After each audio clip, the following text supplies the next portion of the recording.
Hey, how you doing? It's Richard J. Simlick reporting behind enemy lines in Liberal, Connecticut.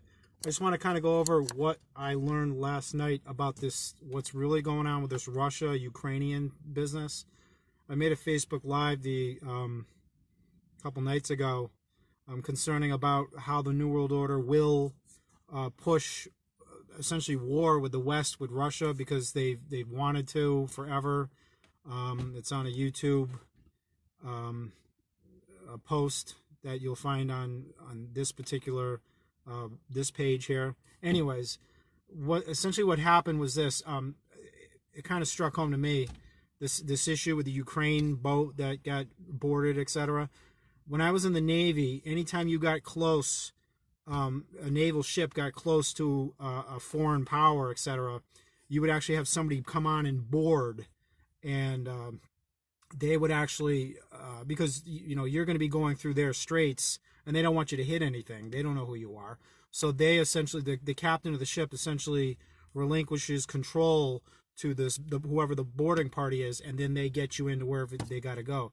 I guess there was a 2003 treaty between Russia and Ukraine that's still in effect, that says that if you go into, I guess there's Ukrainian boats that were going to go inland into a Russian sea.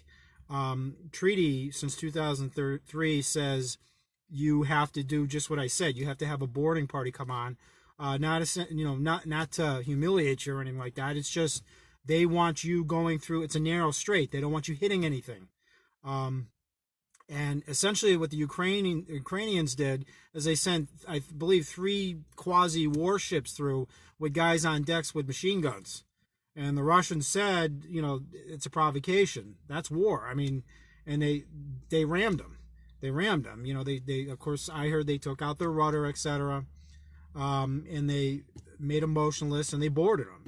What they're doing with the ships now, I'm not sure. But this is a provocation between the New World Order and Russia. They want to go in. They want to humiliate Russia, etc. They're trying to make a further rift between America and Russia, because when you do that, America and Russia can never collude together to defeat the New World Order, which is situated in European Union and China. So just one thing you weren't told. Oh, another thing.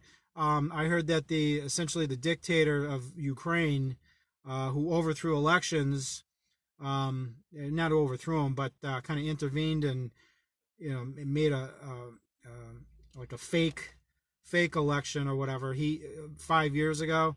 Well, now he declares martial law. He was getting ready to lose, so now he's got to declare martial law. So that's kind of convenient too. So just a recap.